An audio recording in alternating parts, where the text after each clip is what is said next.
You a Star Wars fan? Because you'll be amazed at number one, that a lot of women might be into the shit that you're into, but you're so worried about her judging you that you don't give it half a chance. But also some of the things that you're not into, you'll be amazed at how women would want to get into it because they want to get closer to you.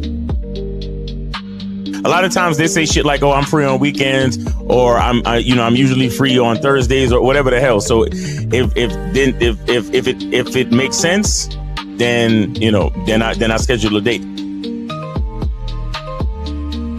If she really liked you from the get-go, there would be no reward system you would have to look for to do anything for, right? Because it would automatically be there, And I like to do this in conversation sometimes. When you're speaking with somebody and you'll hear a girl say something like, "I'll never do this," or "I don't like this," or "I don't like that." And then you'll notice, you'll say, "Nah, I kind of like it. I like it when blah, blah, blah." And she's like, well, yeah, when you say it like that, I like it, and it's just kind of like, yeah, you switched up awfully fast for somebody that just really said they don't like something. And so, there's always been clues out there for fellas to understand, like, yo, if they really like you, they will change their whole political party. They're not giving her real instruction. They're not letting her know what it really is. And most dudes don't do it. Most dudes don't say what it is because they're afraid to hear no, or they're afraid to bring up sex too early and all of this and all of that. But the bottom line is this. Either, again, and somebody said it, either she's feeling you or she's not. You understand? Either she's feeling you or she's not. We got to stop all this nonsense, man. Guys are too afraid to hear no, and it's like I'd rather hear no than to waste 2, 3, 4 dates and time spent, money spent, and all this other shit just to find out that you wasn't feeling me any damn way. You see what I'm saying? But so with me, first date is cool. If you don't want to do it on the first date, no problem. You could be on your period or whatever it is. There's a lot of things that could be off on the first date, right? It doesn't matter. But second date, you gotta know what it is. For me, I like exclusive vagina to me. And that's because I don't want to catch nothing to have my later years messed up. And I like to stroke without no condom on. It feels great. No. So I like it. So you like to be hugged by the sugar walls? You like to be hugged? Yeah. I like that velvet, plush velvet. The smoothness. So, but even then, Jay Roman, I hear you.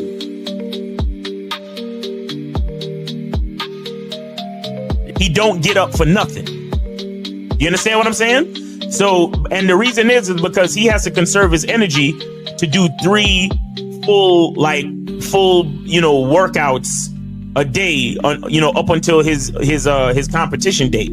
You understand? So when he's in season, he literally just works out as hard as he can. Then he sits on the couch and his wife brings him everything.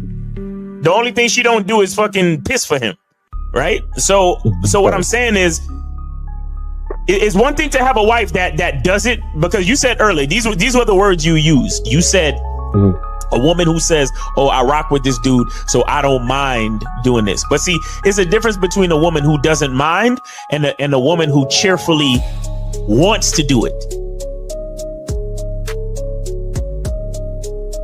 Understand the position of a simp. Make sure you understand the position of a friend zone nigga. Make sure you understand that a man doesn't do anything for nothing. You understand? So run the game, be careful, and do what you got to do. And that's the right there, Jay Roman. And that's the problem. Your main chick should always be prioritized over all the new chicks. Right? The new chicks should not get preferential treatment. Right? So what would make it difficult for a lot of women is if you're giving girlfriend treatment to the new chick. Right? So this is why when you very first meet women, you have to establish boundaries and parameters where they got to earn everything. So that way, when the main chick is with you and she knows you're dealing with new women, she knows they have to go through the gauntlet too. They just don't get shit quicker. Like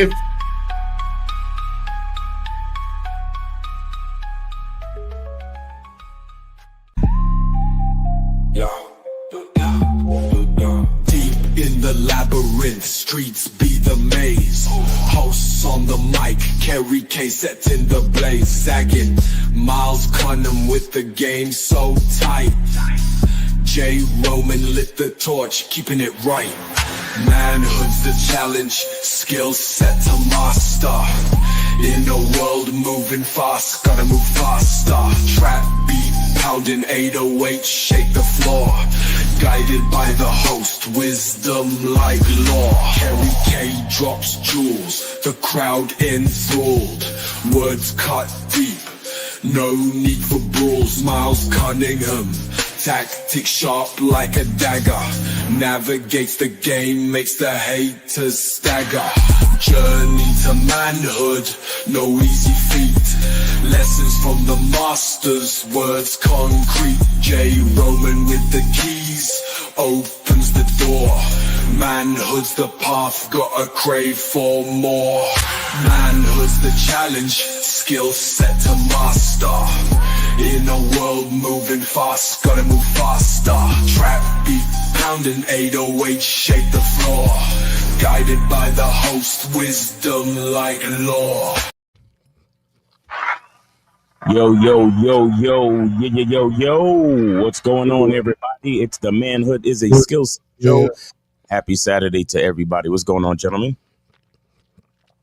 What up? What's up? How y'all doing? Man? How's life treating y'all?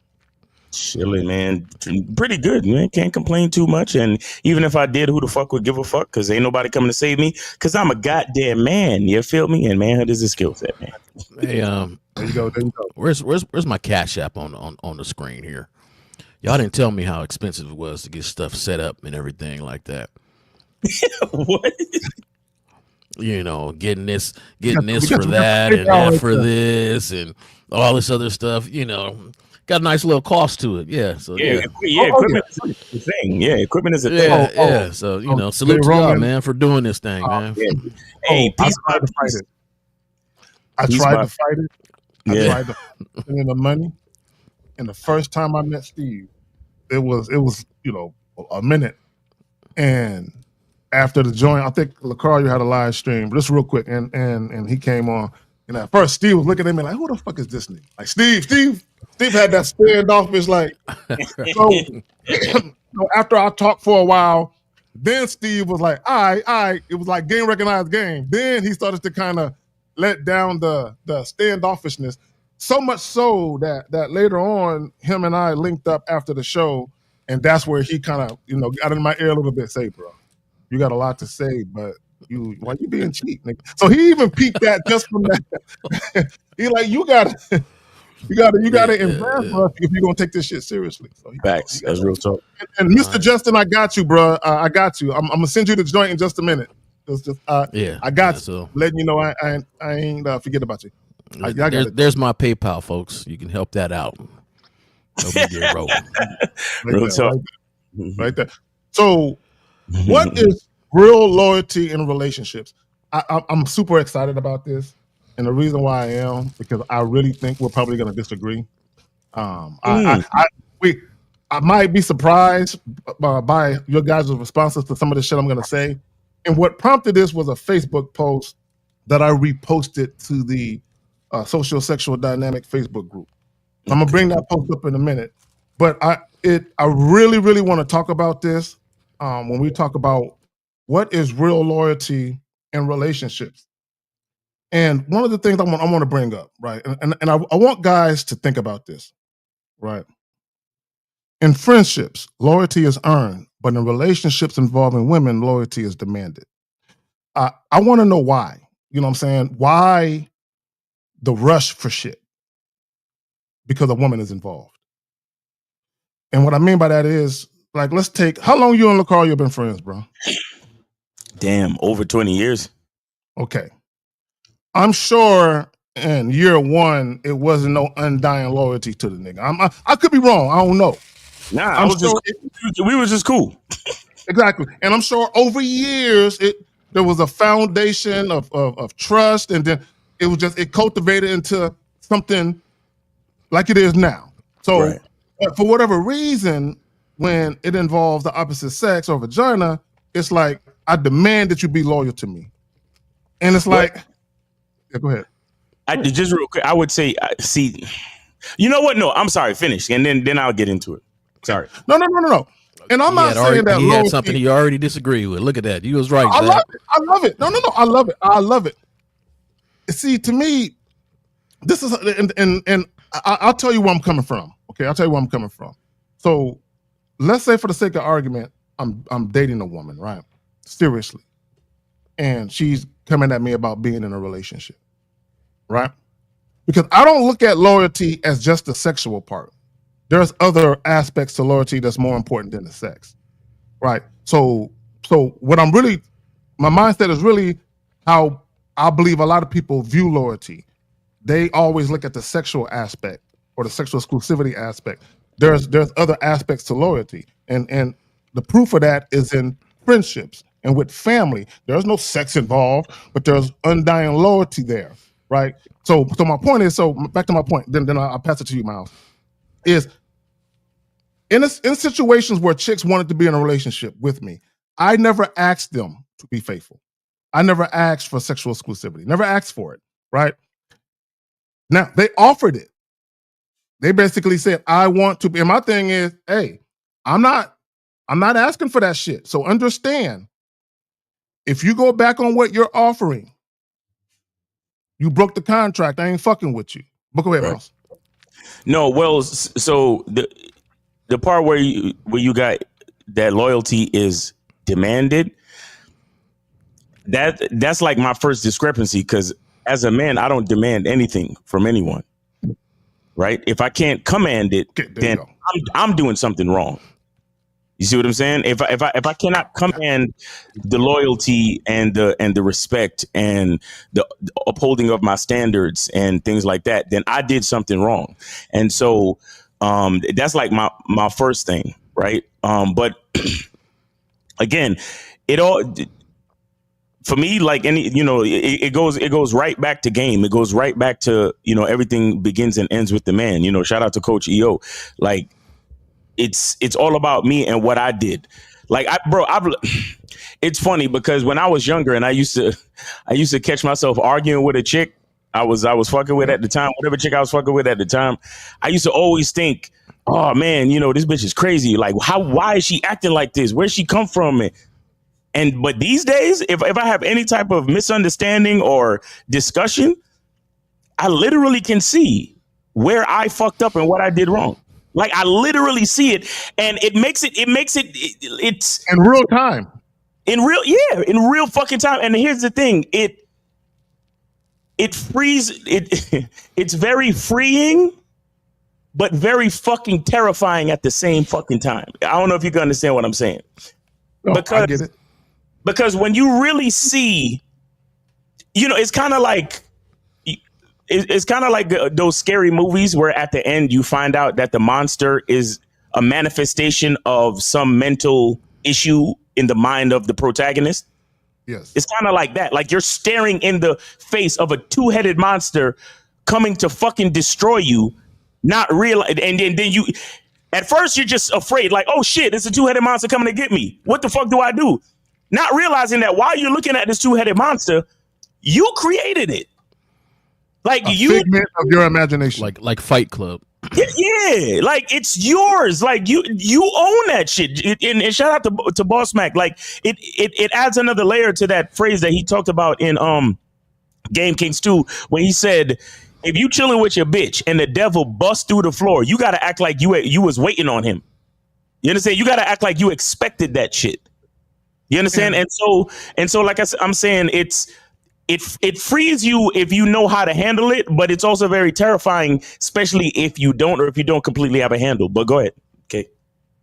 Let me just say this real quick, because I want to be clear. So when I say loyalty is demanded, I'm not saying I demand it. What I'm saying is, if you look at how people date, women included, they demand it. A prime example, if a chick is fucking with a dude and she tells him, we can date, but if we're gonna have sex, you have to only be fucking me. He's demanding his loyalty. Right. Bro, that's not healthy. That doesn't work. You can't, you know what I'm saying? You can't do this. It's like you're holding something and you're saying, if you want this, do this. it's almost like coercion. You know what I'm saying? Exactly. It's almost like even in if you talk about legal terms and as far as a guy being questioned about a crime, entrapment or something. Yeah. You know what I'm saying? It's not gonna work. But go ahead, Jay Roman. I'm going through like all these past relationships in my head and everything, and I realized I did some demanding back in the day. Real talk. Yeah, like as soon as I took this condom off, this is it. We, now you could be friendly with whoever you want to be friendly with, but when it comes to stroking like this, it should just be me, right? Because just for the purpose of safety. But I like the way you put it, Miles.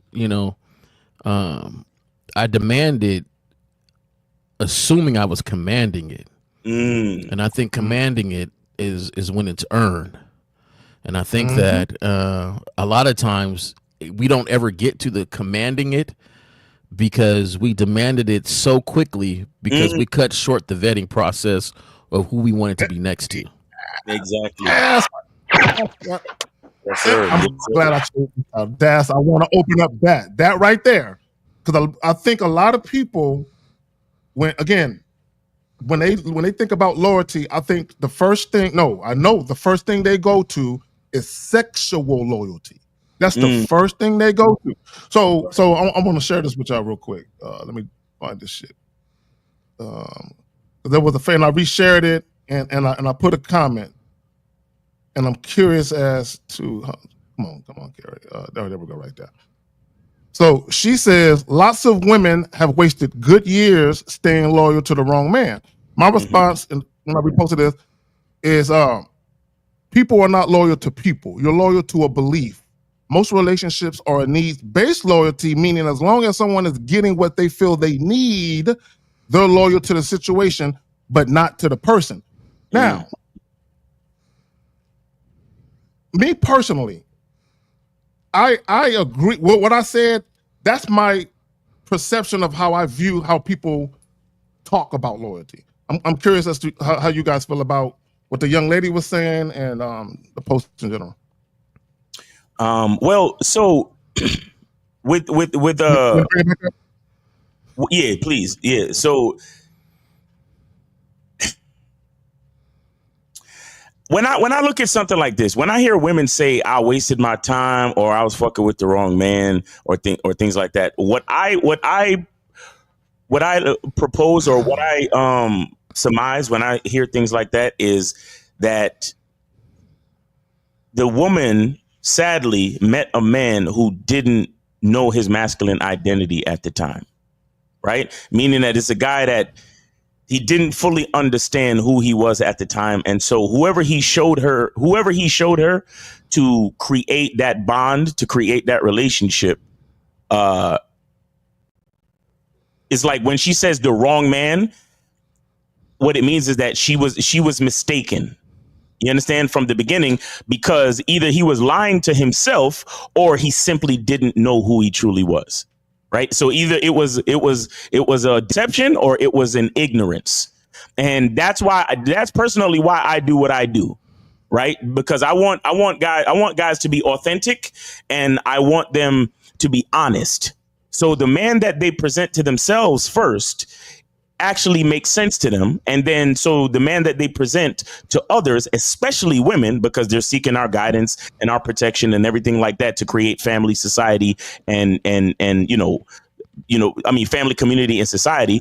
I think that's the building block of what we're trying to produce as it comes to producing a world that we can all thrive in.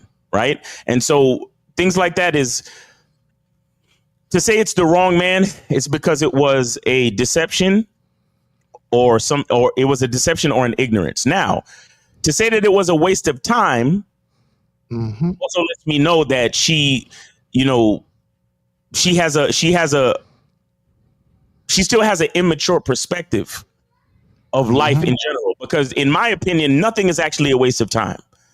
Because in every experience, we learn more about ourselves. And that's the point of all of this, right? To learn more about who we truly are. You understand? So she's just as, in some ways, she's just as disingenuous, ignorant, and immature as the man that she claims she wasted that time with.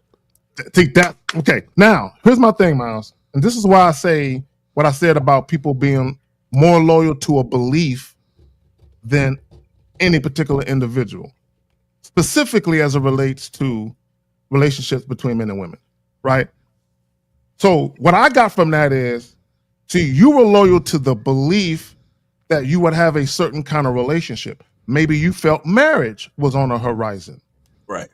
So you're not loyal to him. You're loyal to the belief that you're going to be a wife. And because you never got that, you felt like I wasted years of loyalty because I never got the ring or I never got his last name. Now, so, and this is why I say, especially, I'm not saying it's an impossibility, but I do not believe that women or men, really, in most cases, and I want you guys' opinion on this, when it comes to relationship between men and women, are necessarily loyal to any particular person. Like, I'll use myself as an example. I'm loyal to my life, my world, my program, if you will. I'm loyal to that and anything in it. So if a woman comes in it, yes, sexually you're sharing me, but I'm loyal to you.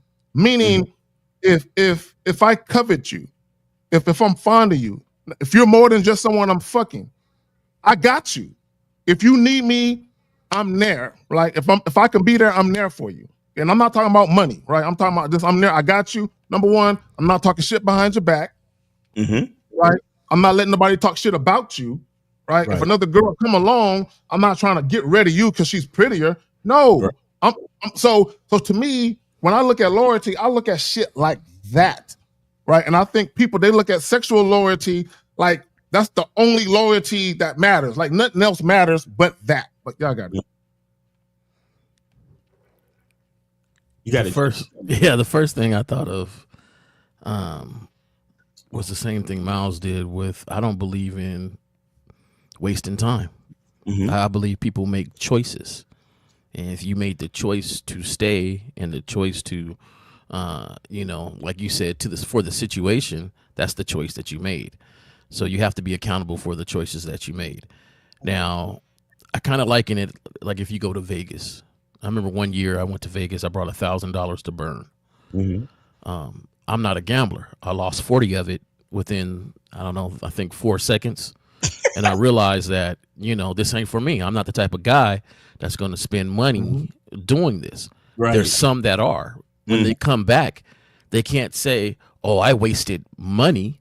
No, you made a choice to put the money down for the reward. And in the process of trying to get that reward, you got your feelings or your high from it or whatever you did. Right. That was the cost of it. And I think that she gained this experience. So maybe next time she doesn't need that much time to decipher who she's with.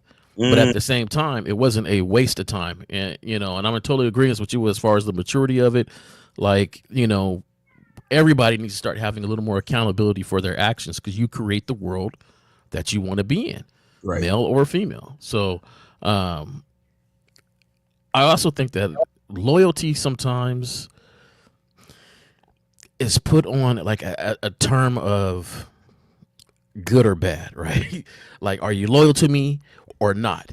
Yeah. And I think that those moments are earned from your interaction because there's women that's loyal to men they're not even with right now. Like you go talk bad about somebody's ex-husband and they're like, no, don't talk about him like that because there's other stuff that he has done. Now we're not together, but at the same time, so I'm not loyal to the situation as us being together, but just the simple fact of the person itself. Right. The name, his name.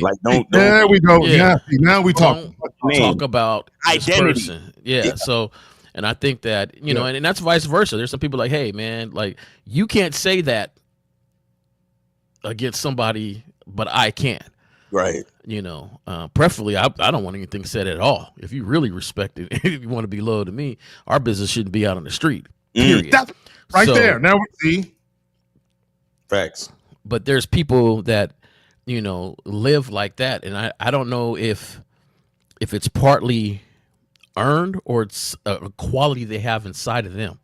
And that's what I'm kind of debating on right now, that some of it's earned, but I think some people inept have these qualities inside of them that say, hey, I move like this. Like, I'm a loyal person. I move like this. Just like, I tell you this, Zach, you know, we don't hang out like that. We don't live in the same city or nothing like that. But I'm the type of person that if I know you're a woman, you have no worries about me. Like, I don't go into your house unless you're there. If we're at a barbecue, you're not going to see me talking to her in the kitchen all by ourselves, making her laugh. I don't do that.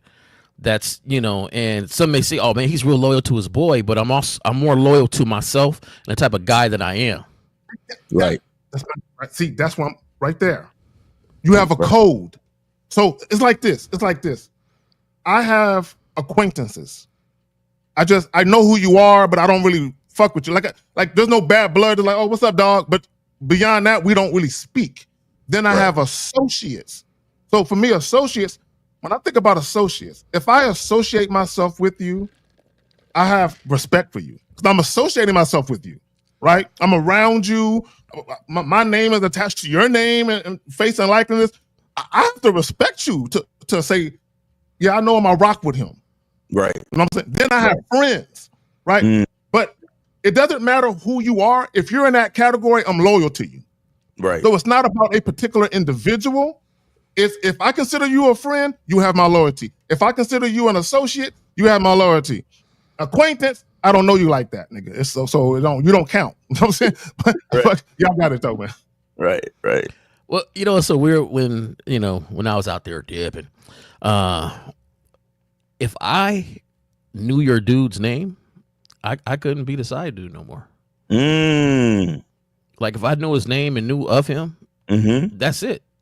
I'm done because I play for the guy side. You know what I'm saying? Like you know, there's a code amongst men, and there's no way I can shake his hand and then have his lady come over my house. And that's just how I've always been. Like, don't tell me his name. Like as soon as I know his name and know where he work or know something about him, this is over with. This is because now I know information. Right. See, that puts me on a certain level where I'm your sneaky link, and I don't feel like that. Like if you come in to get some comfort, and you ain't gonna let me know this dude's name, and this is just our arrangement, cool.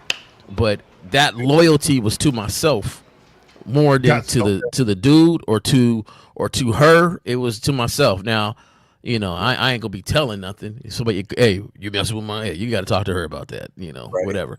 But at the same time, the loyalty is if I knew him.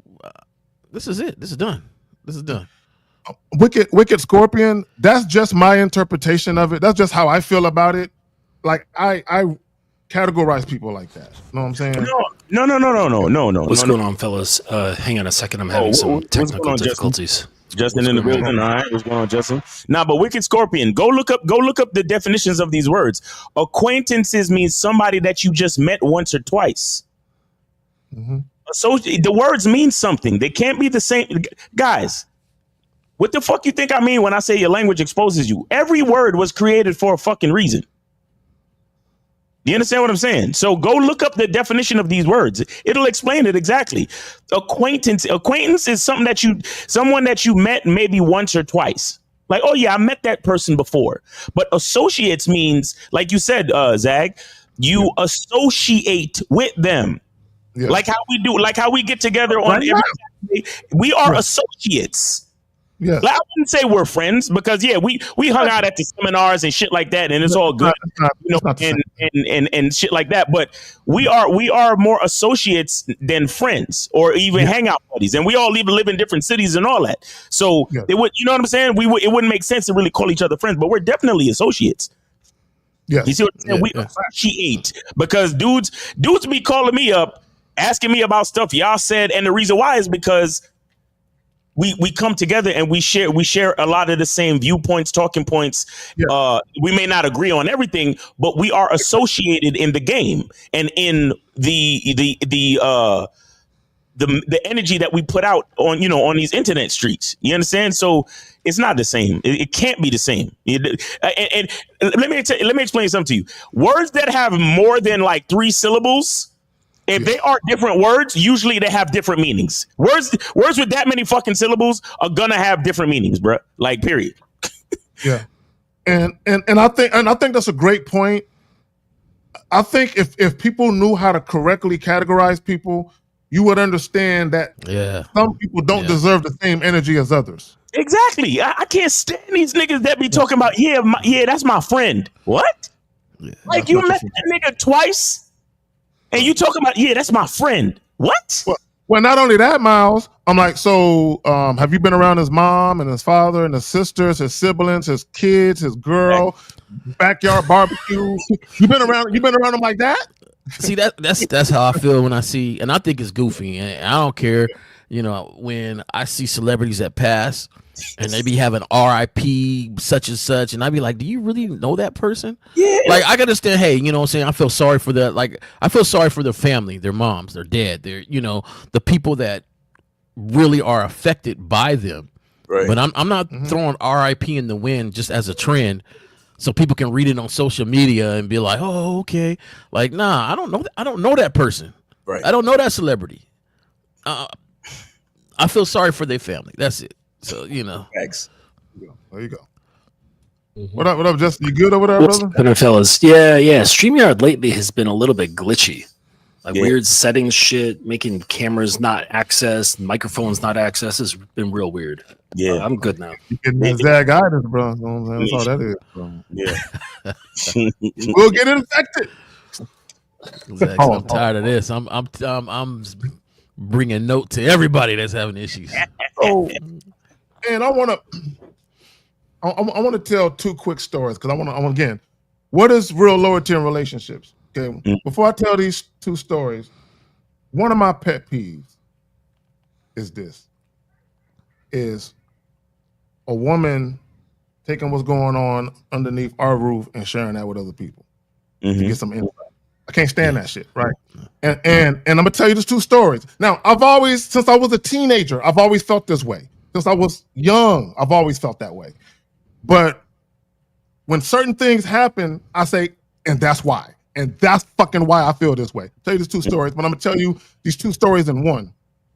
So I'm related to a particular individual, and another individual is an associate of mine, right? Both of them at any point in time were married. Now, one of them is still married, the other one isn't. But when these stories happened, they were married, right? Same situation or similar situations. One evening or one day, they're going to their wife's family event or party, whatever the fuck ever. They go there and they're immediately cornered and they start getting checked about how they're treating the girl by family members. Oh, okay. I heard this. I heard you say so. In both situations, a fight might go down. Right. So when both these guys told me these stories, and I'm like, "You still with the bitch?" I would have left her, nigga. I would have. I'm like, so. My thing is, so you're sharing things with them about what's going on with us, and they want to fight me behind this shit, right? And I don't even know you're sharing this shit. And the first time I hear about it is I got fingers in my face. Now, none of that shit ever happened to me because, nigga, it would have been a problem. But in these situations, to me, I look at that as disloyalty. But I got it. That alone with them coming to your friend, to me is her sharing to me wasn't the violation, and I'll explain that. But her not making good judgment on who to share it with is okay. Now, if you want some clarification on a situation, I don't mind that. But make sure you choose somebody that is wise enough to understand that it stops there with them. Now, if you have 13 people you're sharing with, that's something different. Right. Like, you need advice from every girlfriend that you ever had. That's something different. You having a soundboard off of somebody, that's fine. But still let you know that soundboard still does not affect this on what we got going on. So, you can take your soundboard advice if you want to, but understand that, some people do give bad advice. So you still need to decipher whatever you're hearing and say, for this situation, I think this is the best way to handle it. Now, if you can't do that, then I didn't pick the smart one that I think I picked. And so to me, that's where the violation comes in. So, you know, for that reason, I got to start all over. You weren't the one.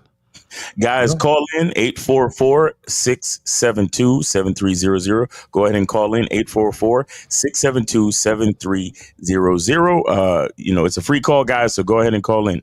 We're not charging for calls yet, so go ahead and call in. Jay Roman? Yeah. Real quick, you made a valid point about a woman having a soundboard. Now, because is it realistic not to expect her not to have one? However, this is my thing though.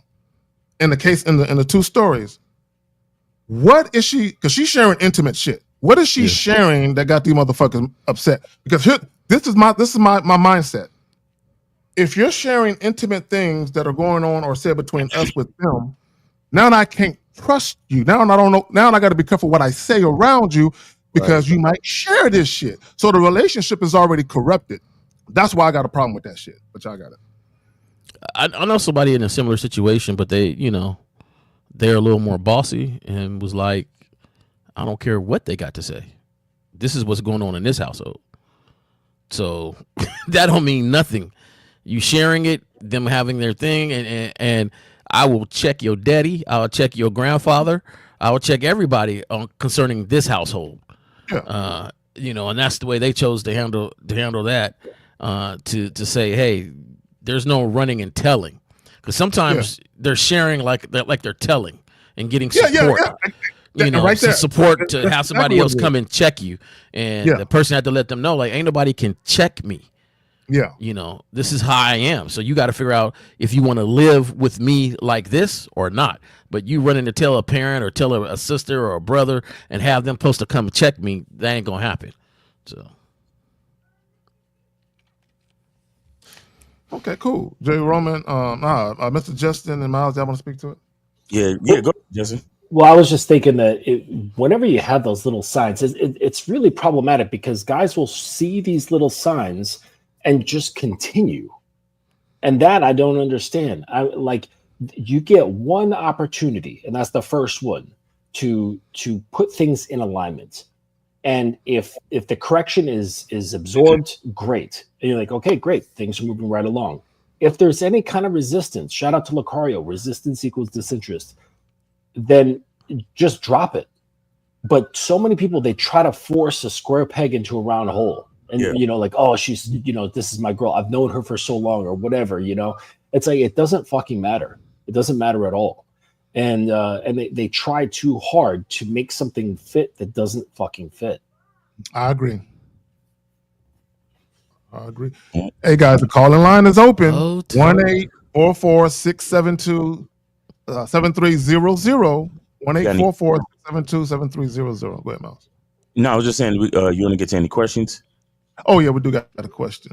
And I didn't proof it. Just to Justin's point. I think some guys don't recognize how dire that situation is when it comes to later on down the road. No, they don't think that far. They're just happy to have a woman in their life. They don't think how it can be a detriment to their life. They don't think that far. So he says, is it possible to gauge a woman's loyalty in a fuck buddy stage? I mean, why would you even care? Stage or vetting process before she's your girl, or is her loyalty more so dependent on the way a man manages a situation? Okay, let me answer that first. Okay, and that's the problem. You shouldn't concern yourself with a woman's loyalty at all. You just met this chick. Like, that shouldn't even be on your mind. Like, guys, I know this is hard to fathom. You can literally go out here and just have fun. Just have fun. Don't be worried about the loyalty. Or are you the most important guy in her life right now? And is she fucking somebody else? Just have fun. Along the way, her actions or consistency of her actions or lack thereof will show you whether or not you can take her more seriously. It's that simple. Y'all got it. Mm-hmm. I'll say this. Anybody on the panel ever heard that saying that every time you meet someone new, you're actually meeting yourself? Yeah, sure. I heard that. So and so the whole point with that ideal has to do with, you know, the way you perceive how a person treats you has everything to do with you. So when I hear guys talk about, oh, if I'm gay, I mean, gauging someone else's loyalty and is someone close to you, right? You must understand how much that has everything to do with you and the way that you carry yourself in relation to that person. So number one, you trying to gauge someone else's, loyalty. I'm already realizing that you don't realize how much it has to do with you and how you carry yourself, right? Number two, why are you trying to gauge anything on a fuck buddy? The only thing you need from the only thing you need from a fuck buddy is that they show up to fuck. Like, Yeah. So what are we trying to gauge? Like, what are we talking about? They don't. But somebody that comes from a place of insecurity, though. That question comes from a place of insecurity. Facts. Well, no, they don't. They lie to themselves. To me, this question is like you're lying to yourself. A lot of guys get in situations where they're fucking somebody and really they want to have a girlfriend. Yeah, that's what they really want. And instead of saying, you know what, that's what I want, so I'm gonna start vetting like that. Right. They're in these situations where they're fucking a girl, and then they're like, okay, maybe this is the one, and then they want to do this fake little vent thing, which really ain't venting. They're just waiting for her to show a sign that she really likes them, and then now they start this process, and next they have a girlfriend when really they wanted a girlfriend in the first place. Right. And I think that for guys to stop lying to themselves.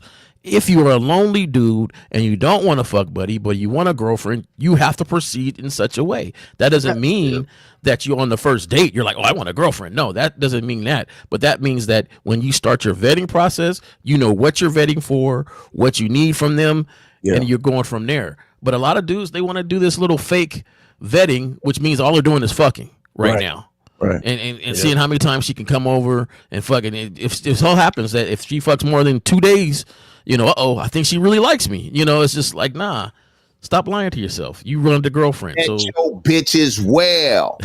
That's on point. That's on point. And first of all, the what does it say? A fuck buddy is not a stage. It's a position. There is no higher or lower. It doesn't go anywhere except that position. It doesn't advance into something else, right? Or else they wouldn't have gotten into the position of fuck buddy in the first place, right? They get in there, it's locked, and then if it ever does any change, it's just dismissal. Jay, I think you're absolutely on point. I see the same sort of thing here, and the thing is though is that men aren't looking for girlfriends. Right, that's for schoolboys and girls. Like men, it's the women who are looking for the relationship from us, right? So as far as like loyalty is concerned, and to be concerned with loyalty is a fear-based mindset.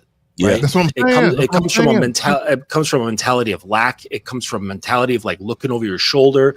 So like imagine a wide open field that goes on for a long distance. You got this soldier. He's a man. He knows what he's about. He knows what he's doing, whatever the fuck that is. And he's just trudging along, eyes locked forward. Someone's like, oh, I like what he's doing. I like what he's about. I'm learning from him. I'm going to just side up with him.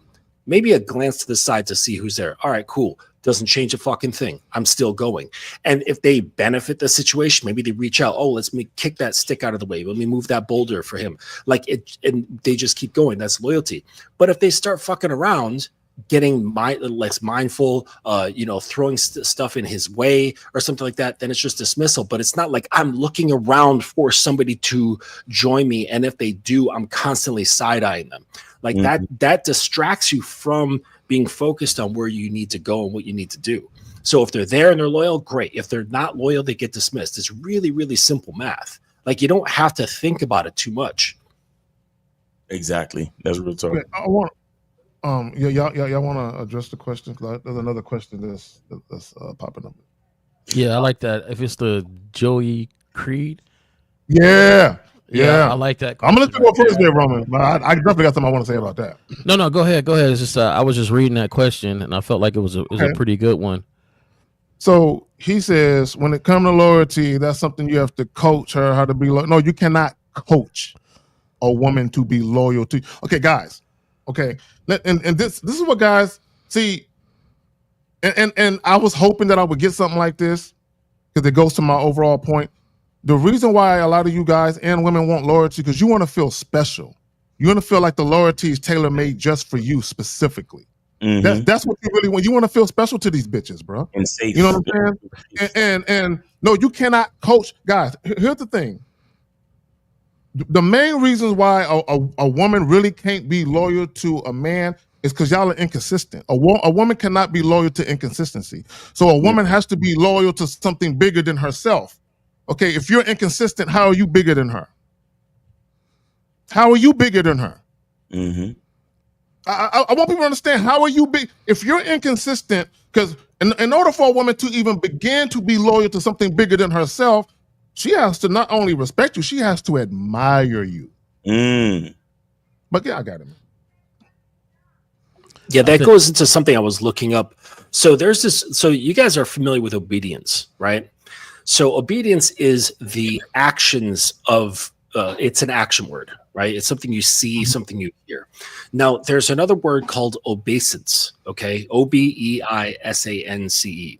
And obeisance is the mindset behind the obedience, okay? Thus making it a clean thing, because someone can display obedience but not actually be loyal to the person, right? They're just putting on a show for whatever reason, to gain an advantage, to win favor. I don't know. You know, you see it in like Game of Thrones all the time. Like, you know, they're loyal but only on appearance, right? Just to get something out of the situation. But obeisance is the state of being obedient, okay? And then their actions line up with that. So you're going to see like true loyalty from someone who's in the state of obeisance and has deference towards you, right? So their thinking is you first, not me first, you first. Hold on, real quick. And if you're not seeing that, then you're not getting it. And no, you absolutely cannot train someone to be this way. Either they are or they're not. Thank you. Deference, humble submission, and respect. Facts. A lot of you guys, y'all have never had this from a woman. A lot of you guys have never really had this. I promise you, you haven't, because you would know what it would look like. But y'all got it, man. So, and you mentioned it earlier, Kay, at the beginning of the show, when like loyalty is based on the benefit that one gets from the situation. You understand? Because we're all selfish creatures. Let's be honest, right? We all, even if, see, that when we do things that help people, it's really just icing on the cake. Like, for example, what we do. We have these conversations and we have coaching calls and certain other things. But honestly, I do it because it brings me joy. It fulfills my passions and my interests to do, because I want to see the world a certain way, and I want for men to have a certain perspective of themselves. So I created masculine identity and all those things, right? But it's a passion of mine to do it, and I just happen to be able, and I'm blessed to be able to monetize it and also make a difference. But it is a selfish motivation. You understand? So the thing is that when when we talk about loyalty, is that people are going to be loyal to what brings benefit to them. Now, this is where the authenticity of your identity comes in. If a woman is with you and she sees that being loyal to you benefits her consistently, then she's going to stay. Thank you. If she's smart, she's going to stay. Right. But that's why your consistency is so important. So that's what I'm saying. Like, I'm not demanding loyalty. I don't even want to say nothing to a chick necessarily. Like, hey, it would be smart for you to stay in my life and be by my side. No, I don't want to say that to any woman. I don't want to say that. I just want a woman to live, to experience what it is to be a part of my life and to see it for herself. Like, the proof is in the fucking pudding. You ain't got to ask me no questions, and you don't need me to encourage you or train you or ask you nothing, because the proof is right there. It's like, what you see is what you get. Fucking with me makes your life better, period. And if you don't see that or you don't understand that, then please, I beg you, leave. You get what I'm saying? So I think, and I think that's the part that most guys don't get. Like, they think that they're influencing or manipulating a woman to stay with them and to be loyal and all this. No, people are loyal to themselves. So if it makes sense for her to be loyal, she will be loyal. Period. I was looking for that the whole show because I said that for people are loyal to who, Miles? Themselves. First. As they should be. Foremost. When you think about anybody, people are loyal to themselves and their beliefs first. To themselves and their beliefs. Real quick, I got a quick story. If y'all don't mind. Quick story. Many years ago, my ex-wife and I, we were looking for a church home, so we were going to these different churches. Foursquare. We hit this. Yeah, there we go. We hit this one church, mostly black church. So the pastor and his wife both spoke. So when the wife gets up there, she's telling a story about how she was somewhere in the Caribbean, the Bahamas, Barbados, Jamaica, somewhere. She was somewhere. And she says she went on an excursion. Now she's telling the story. Her husband is right here. She was married to him at the time that she's telling this story, mind you, right? So she's telling the story how she went on an excursion and that her husband was not there on the excursion. She was by herself. And she said, the tour guide, the guy, I don't know if he was a yardie man. I don't know who the fuck it was. You know what I'm saying? So she said, and she was fanning herself on stage saying, oh my God, the Temptation Ladies was there. She said, but what made me not want to go through with it, she didn't say nothing about her husband. She said, her Lord and Savior, Jesus Christ. She said she thought about breaking in her covenant with him when it came to the marriage, right? She never mentioned her husband. And I thought that was very, very, very fucking profound. And I was wondering, is anybody else catching what the fuck she's saying? I'm not loyal to this nigga. I'm not loyal to him. Loyal to my beliefs. Right. My beliefs and my covenant with God. I'm loyal to him. What did I say earlier? A woman is loyal to something bigger than a person. Nigga, you bigger. Come on, guys. Y'all got it though, man. Facts. Nah, real. That's a big deal right there. But J. Roman, you got it. Yeah, I'm gonna just come at it from a different angle here, fellas. All right. Like I always do. Yeah. I understand this guy's question when it comes to where he is asking, can you teach loyalty? Because, a lot of gentlemen understand that they have the role of leadership. The only thing is leadership hasn't really been taught very well these days lately. And so you might question, is part of my leadership coaching her on how to be loyal? And I think, to me, that's where I read where this question is coming from. Is it something that I have to coach as a leader? And I want to remind people that leadership is hard. It's not easy. You got to be very profound and understand exactly what you do, when to interject, when to help teach, when to do all this other stuff. But the first part of leadership is being a leader to yourself and being true to yourself. And to me, one of those things of loyalty is something that you cannot be taught. Like, you can't teach her to be loyal one day. It comes from your heart. Like, loyalty comes from, and that's another thing. My bad, J. Roman. Go ahead, finish what you're saying, brother. And it just can't be demanded. It has to be something in her that says that I will be loyal to this situation. This situation here because of these reasons. And I think that's the thing of, even though we say, hey, you need to be a leader, you have to understand what you can teach and what you need to observe and what you can influence. To me, you can influence her desire to want to be loyal, but at the same time, your desire to be loyal to yourself should be utmost. And when I say that, I'm saying that in saying you knowing what you would accept and not accept should be leading that charge in the first place. So if she becomes unloyal, that is it. Right. That is done, because there's no teaching how to be back loyal. You know what? I didn't like it. Like, I'll give you a story real quick. I'll give you a story. My daughter's daycare. I know her son, and she's older, and she was at a party. We were all at a party, and my buddy, who his mom watches, is the daycare.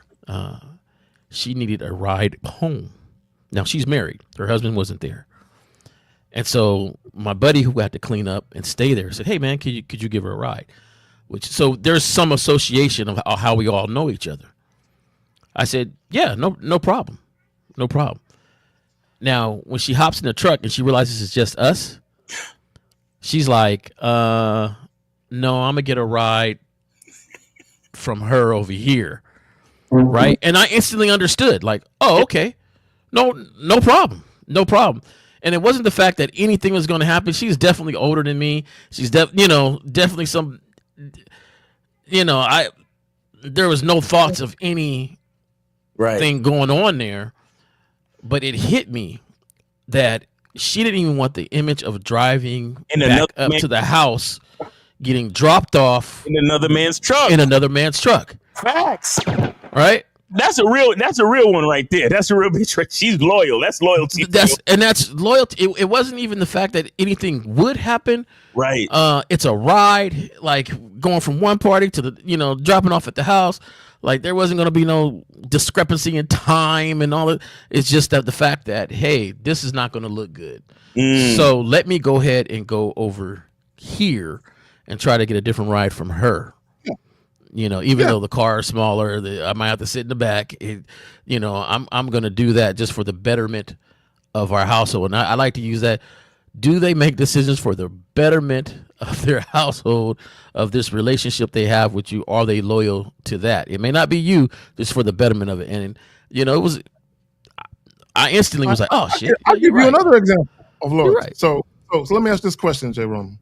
All right, so I knew this girl one time, right? I met her, and she told me straight up when I met her. She said, "Look, I have a man in jail." And this is a different chick. Some of y'all heard me tell a story about dealing with a chick who had a man in jail. This is a whole different situation. But anyway, so this situation, she said, I have a man in jail. She said, we can do all the freaky shit you want to do, but when he come home, whatever we got going is over. That's loyalty. Like, she might not be faithful sexually, right? But that's loyalty. Facts. But I got it. Mm-hmm. Guys, go ahead and call in 844-672-7300, 844-672-7300. It's a free call. Go ahead and call in. And then let me say this, because J. Roman, you said something about you can influence a woman. And here's the thing about influence a woman, because a lot of guys, they think, oh, if I fuck her real good, bruh, stop. Dick can make women do a lot of things, but stop thinking your dick is going to make her swear off every other dick. You know what I'm saying? Stop. Okay, that's one. So they think money. They think love. If she loves me, then she'll be fake. Oh, no, bro, don't work that way. Right. All right, we got 614. You are on live with the Manhood is a Skill Set show. We got a full panel today. Name, age, city. How can we help you? Yeah, Joey, 26, Atlanta. All right. What's your question there? I just made the comment. I was just going to give a little more context on it, on what I was asking. Okay. So basically, when he broke down it, that gave me more clarity. So it's like, because she might have an idea of what she thinks is loyal in her head. You know what I'm saying? Right. And but might not align with what your perception of that is. So that's kind of what I was getting at when I was saying that. Well, that's when we get into your masculine. Sorry, Kate. That's when we get into your masculine identity. That's where we get into, when we say vet your bitches well. Like a huge part of the vetting process. And shout out to Lucario. And guys, go to shoplucario.com to get the program How to Master the Vetting Process for Long-Term and Short-Term Relationships. It's about establishing consistencies, right? Standards and rules, or not necessarily rules, but standards and different ways to do things, right? So for example, like the lady in J. Roman's story, right? Now understand, her husband may have never said to her, hey, make sure you don't ever be coming home late driving up here in another man's truck. He may have never said those exact words to her, right?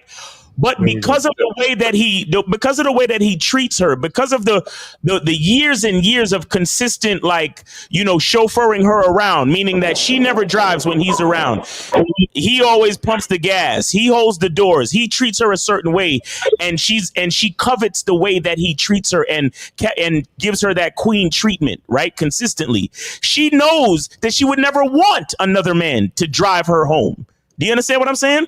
Based on the way that his masculine identity influenced her over the years. So again, hey, caller, put your phone on mute so other people can hear until you're getting a better background. Oh yeah, right. Yeah, you sound, because you was making me speak even louder just now.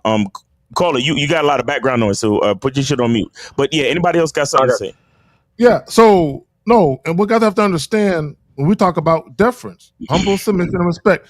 When you talk about loyalty, one of the cornerstones of loyalty is respect. Not only respect for yourself, your standards, and all of that, but just respect for the individuals that you're dealing with in that particular scenario. It's respect. See, guys, let me just say this and I'll pass it to y'all. This is why you must make sure that the women you are inviting in your life respect you. You have to make sure that they respect you. And the best way to make sure that they respect you is to make sure that they're dealing with you strictly on your terms. Because if there's any trepidation, hesitation, or reluctance to doing things the way you want to do it, she has not humbly submitted to you. I assure you she hasn't. Y'all got it. I just want to call her. I understand that you said like her loyalty may be different than your loyalty, so you have to teach her. But like, how many times are you going to do that, right? So let's say in her mind, her loyalty is as long as she doesn't let somebody else hit, right? But you go to a club and she's sitting on somebody else's lap. So then do you have to be like, hey man, did he hit? No, I would never let nobody hit. Okay, then why are you sitting in his lap? Oh, that doesn't mean anything. Or you go and she's hugged up with somebody, or she's talking late night. You come in late and she's talking on the phone late night with some dude or something. And you're like, yo, what's going on? Oh, I don't even like him. He ain't gonna hit. Right? So how many times do you have to say, well, that's not my definition of loyalty. That's not my definition of loyalty. At some point, you're going to want to be like, yo, we can't rock, because you're not understanding where I'm coming from and my vision of loyalty. Right. So if it doesn't fit this vision, then that's it. I think guys, they're looking for loyalty from other people, and they're not even loyal to themselves. Facts. Facts. You know what most guys are loyal to? They're loyal to pussy. Mm-hmm. And they're not even loyal to pussy. They're loyal to the drug that gets released inside them, be it emotional or chemical, that makes them feel better about themselves. That's what they're really loyal to. They're loyal to an addiction. Yeah. That's what they have loyalties to. They do not have loyalty to themselves, because when you do have loyalty to yourself, you are willing to drop the fucking axe on anyone for anything at any time. And by dropping the axe, I mean cutting off that relationship. And guys are so loyal to pussy that they will put up with all kinds of crazy shit just to have access. And it's pathetic. Well, man didn't lie. Caller, anything else? No, that's what Jay Robin kind of was getting to what I was saying. So that's all I'm saying. Like, if you know exactly what your idea of that is to her, you can communicate that to her. You know what I'm saying? So she'll understand. So that's what I was saying. So let me ask you a question. When you say communicate it to her, what exactly do you mean? Like if I know exactly what I would and would not accept going forward, I can relay that to her. Like, okay, you know what I'm saying? I don't want you to be having no male friend. You know what I'm saying? Things like that. See, so that's what I'm saying. That's what I'm saying. So you're talking about relaying it to her verbally, correct? Right. I was saying that like So that's a point. Okay, a part of the point that I was trying to make is to show you that it's not just about like it's one thing to tell somebody something, but it's another thing to lead by example. Yeah. So for example, like the whole late night talking on the phone. Let's just say you live with your woman and you get home and she's talking on the phone, laughing, giggling, and it's 11:30, 12 o'clock at night. You understand? Wait, if you have to wait till she get off the phone and then say to her, "Hey, listen, I would really appreciate it if you don't be on the phone late at night." If you have to, listen, let me finish. If it's at the point where you have to verbally say that to your woman, something was wrong with your leadership from the very beginning, homie. You get what I'm saying? So that's why when you say to relate to her verbally what your idea of loyalty is, I'm trying to like impress upon you the idea of your actions and your leadership is what really relates it to her. You understand? Or I mean, relays it to her. It's really about how you do what you do and how you do what you do in reference to how you conduct and manage the relationship. You have to be the one. And sometimes you can just look at your chick and she know to clean that shit the fuck up right now. Well, either way, I still look at it like she's testing boundaries. Yeah, of course. You know, clean that shit up. But the thing is, though, is that if the first time you meet a woman and you see that, you see that she has male friends, there's no reason to take it any further. Exactly. But because guys are addicted to pussy. They're loyal to pussy. They see that they know that it's a problem, or maybe in the back of their head or whatever, but they continue forward because they're not loyal to their own principles. Right. They're loyal to pussy. And then they get further into something and then they go like, okay, now something's established. Now I like the girl, right? I'm getting like feelings attached and all that shit. We're spending more time together. And now I'm going to start picking apart things that I don't like. Dude, you're way too fucking late. That should have been done on day one. You look at how she's living, and if that's not conducive to your program, then you leave it the fuck alone. Yep. You know what it is? You know what it is, Justin? And I never liked that either. I never like when guys, this is what guys will do, to your point. They'll be seeing a girl, and they won't say shit. They'll internalize all this shit that they don't like. And then when their feelings get more involved, and especially when they actually make the girl a girlfriend, now they feel that the title of boyfriend gives them the authority to start picking out all the shit they never liked. I don't like the way you dress. I don't like you doing girl trips. In fact, them two friends right there I don't like them hoes. Don't hang around them no more. They wait until the woman and them, they're good and entrenched and invested in each other. And then they start nitpicking all the shit they don't like. She never should have became a girlfriend. Hey, and you know what the big issue is too with this? To take it a step further, it's not just girlfriend, boyfriends. This is what they do when they fucking get married. This is what they do when they get married. They put a ring on it. They go through the whole fucking wedding and the ceremony and everything. They sign the papers. And then, especially the delusional dudes, they try to, well, I'm your husband now. Now you have to listen to me. I don't like when you do this. And you shouldn't do. And that's when bitches is like, okay, yeah, in 3 months or in a couple of years, this marriage is over and I'm taking half of everything because you're an idiot. Yep. No doubt. Yes. Yeah. I mention this often that Picasso has this great quote, and he says, "The future of every painting is determined by the first stroke." There you go. Yeah. There you go. So you should be seeing what you need to see from day one. Facts. And if you make the bad choice, that is on you. Yep. Caller, anything else? No, I pretty much get the general point of it. I appreciate it. All right, man. Thanks for the call, man. Appreciate you for calling in. All right, take it easy. Have a good weekend. All right, so guys, go ahead and call in. Phone lines are open, 844-672-7300. Go ahead and call in. It's a free call, guys. Go ahead and call in. We got everybody on the panel today. We got Mr. Justin, Jay Roman, your host K-Zag, and your boy Miles. So make sure y'all call in, man. We all here. And we're not doing any overtime. So please just call in now and let's get it going. Call in. Question. And we do got some questions. But let me tell the story real quick about women having guy friends. Guys, you never ask a woman, does she have guy friends? Like, would you do that? Like, you shouldn't be asking these women shit. You should just be making statements and making instructions. I don't ask women nothing about nothing because my thing is this. I don't need to know an answer to a question. I just need to know if you're going to take action when I say. That's all I need to know. I don't need to. So, How many guys on you? I just crack up because I realize how whack I was back in the day. Sometimes, like, but I wasn't too whack because there's a lot of things that naturally, before I started piecing it all together, came to be this great guy in front of you. But I never forgive. This is when, because we grew up in the midst of Facebook and MySpace and all this stuff coming together, right? So it wasn't like it was already here. Right. Like we were already here and it was starting to develop. And so, me and this young lady, we was getting together and she is like, do male friends bother you? I got, these male friends and, they're on my Facebook page and whatever. So I said, all right, let's go through it then. Let's go through it. Like, who's really a friend?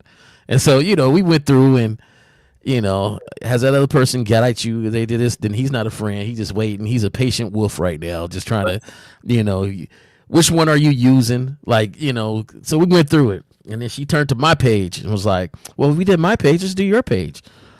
And I was like, we're going to have to shut the whole page down because there's nothing on there that ain't, there's no friends on that page whatsoever, and we went through that. Now, that feeling later on was like, yeah, that was kind of whack. It's a lot of like self-discipline, self-reflection that you do.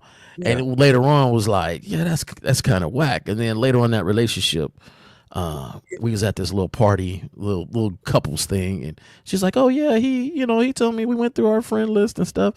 And even her mentioning it was pretty whack to me, just to hear the recounting of the things I said, and I was like, well, I ain't never doing that again. Like, I don't give a fuck who you got on their page. You know what I'm saying? If you start acting up around here, then that's what really matters. Not who's all on the page and stuff like that. So I say that to say, like, gentlemen, like, I know in the midst of doing stuff, you feel a certain way. You have that thought in your head. Well, you should, because you should self-reflect, but you have that thought in your head like, I ain't feeling cool with this. Then you got to correct yourself and understand that that's your man trying to come out and say, yo, this is not how men move. Yeah. We don't care about this. We care how we get treated. We care if they on my program, if they rock it with me like they should. Right. And you gotta correct yourself and move like that. But bro, that's right. That brings me back to the last time that I ever looked through a woman's phone. Like I got this fucking hot feeling in the back of my neck, and I felt so small. You understand? Like I felt so small. Like I felt like a piece of shit, like an absolute piece of shit. And I promised myself, I said, I will never, ever do that shit again, ever. Mm-hmm. And if I'm in a type of relationship where I feel like I need to or I should, then that relationship is over. It's I'm dropping the axe. Shout out to Justin. I did a stakeout. You did a what? I did a stakeout. Peep this out. Like when I tell you guys, when I tell these guys, these folks, that it's through experience. It's through experience and putting my own thoughts together, and realizing what my uncles and other people were saying when I was growing up, that it came to. Now I didn't knock my head twice on the same thing. I'll tell you that. Right. But my thing is, it's like, it takes effort and work to become the person you want to be. And that's why I tell people all the time, you can't be lazy. Being a man, being leadership, having responsibilities is not a lazy thing. Yep. You have to actively do it. Yeah.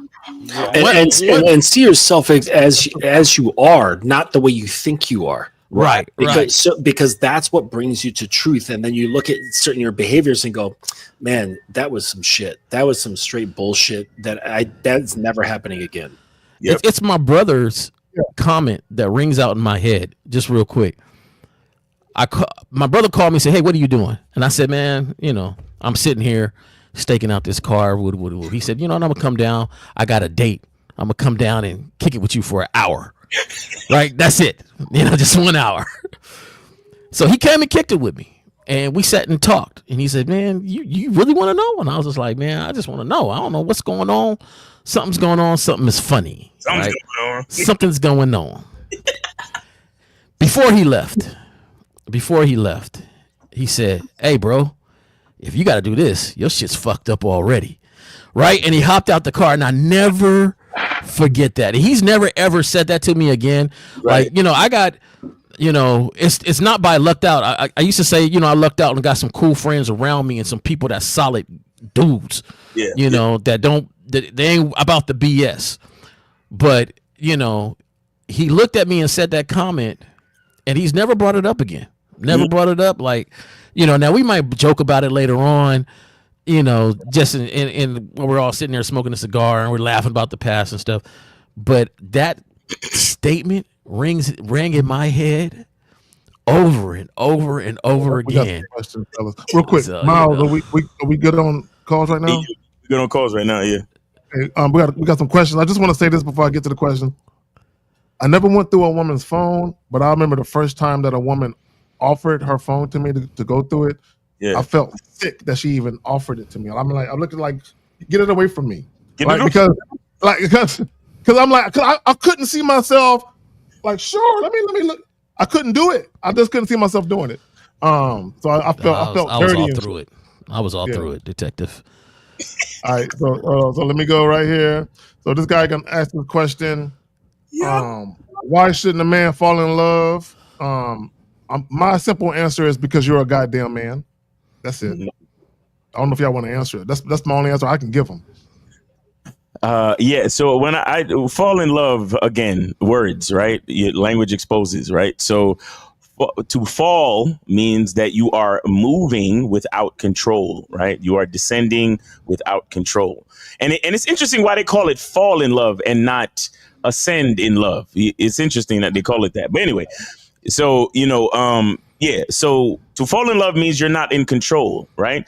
To show love or to give love or to say, hey, I love someone, to me, those statements are different from saying falling in love, because that shows that you have some type of control, meaning that I'm controlling the amount of love that I give to someone. I'm conscious in the love that I have for this person. To fall in love means you are out of control. You understand? And so a man is always on the clock. I don't care what nobody says. A man is always on the clock when it comes to provision, protection, and leadership. We are always on the fucking clock. That's why you have to get with a female that's worth it.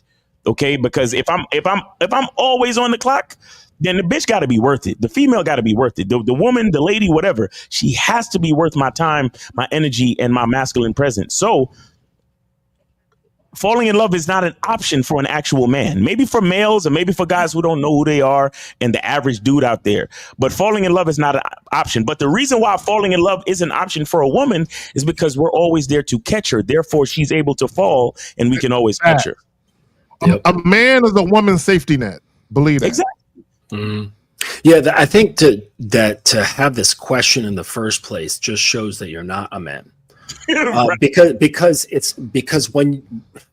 when you're there, right, there is no question of should I, shouldn't I. Is there this thing inside that I must resist? Okay, it doesn't exist. It does not exist. There's no pathway of a potential for falling in love. It doesn't exist. Right.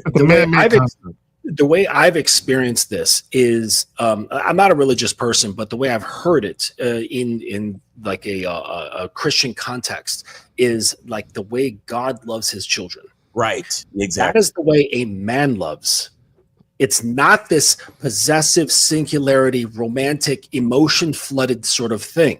Mm-hmm. It's not that at all. It's this wide blanket that covers so many different layers of her existence, and it's not in that way. And when you do love this way, it allows you to maintain your composure, your guidance, your leadership, your vision, everything. Okay, it does not laser in on a single person in that way, the way we are conditioned with culture, media, and so on. It's not like that at all. So men, there is no pathway of should I, shouldn't I must resist this feeling because I'm afraid I'm not going to come off as a man. No. If that's there, you're not it yet. You're not him yet. I firmly believe, and that was well said, Mr. Justin. Just I want to make sure I point that out. I don't want to gloss over that. I truly believe that males have allowed women's interpretation of love become their interpretation of love. Yeah. Yep. I really believe that.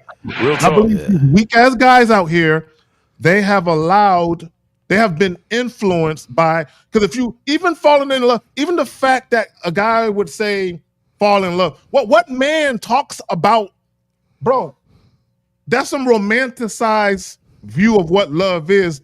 Like it's just head in the clouds, fairy tale, angelic shit.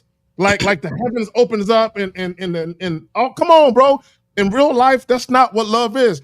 Exactly. People forget that before, because y'all got to remember, women, they were forced into marriages with men they didn't. Not only were they not physically attracted to, sexually attracted to, or felt any type of emotional connection for. So what did women yearn for? I want to be with a man that I actually feel something for, and he feels something for me. Then guys said, you know what? Twinkle bells. You're right. I want the same. Fuck the duty of a woman. Fuck making sure a woman respects you. I just want to feel love like you want to feel love. That's where we're at. It's the equality narrative. I think a lot of guys in a lot of ways have subscribed to the equality narrative. So when it comes to things like this, they're like, well, a woman can fall in love, so why not a man? And all of these different things. And if a man can buy flowers for a woman, then a woman can buy flowers for a man. And what do you bring to the table and all this other shit? And so it gets really weird when. But and here's the thing, you got to remember, in media, these kids, they grow up on screens, so there's a lot of narratives that they get bombarded with. And so by the time a young man is 16, 17, and he's really trying to get out there to smash something, he already has a lot of these narratives in his brain. You understand? He's seen Captain Marvel and all of this MCU shit. He's seen all of these. He's seen Kamala Harris, run for president and equality and this, that, and the third. And he's seen all of this rainbow shit, this fur baby shit, let's accept all lifestyles and everything is cool and anyone can be anything. And so, yeah, these guys think that the things that a woman goes through is the same thing that a man goes through, because they literally think men and women are equal, and it's the furthest thing from the truth. I want him to call in. He says a woman falls in love, a man falls for loyalty. I don't. The older I get, I don't look at love as a feeling anymore. Nigga, I look at it as an action. It's who I choose to display love to. Is my choice, and that's a choice that I make. And I think that it's used too freely, because it's so funny how you can fall in and out of love so quick. Like it's one minute, oh, you love the person, next minute she starts taking half, and you can't stand that bitch. You can't stand her at all. Like she's just So my thing is like, you get to choose who you display this action of love to. And I think that when you look at it like that, it becomes a little more discerning, and it's not so in and out for everybody. Right. Because you mean to tell me that everybody you met and got in a relationship, you didn't said I love you to? Like there's people that said I love you to everybody they've been in a relationship with. Did they mean it or didn't mean it? Did they, Roman, you said right there, the fact that people have been in multiple relationships, how are you loyal to a person then? I just want to point that shit out. But real quick, number one, no. I'll just speak for myself. I fall for respect. I reward loyalty. I don't fall for loyalty. I reward it, because I'm not looking for a woman to be loyal to me. I'm not looking for that. Okay, I'm looking for a woman to fucking respect me. That's what I'm looking for. Now, over time, if I happen to see that she's showing immense loyalty, then I reward that shit. That's how that works. I got it. Well, some people they realize they ain't got the respect, and they hope they got loyalty. At least she doesn't respect me.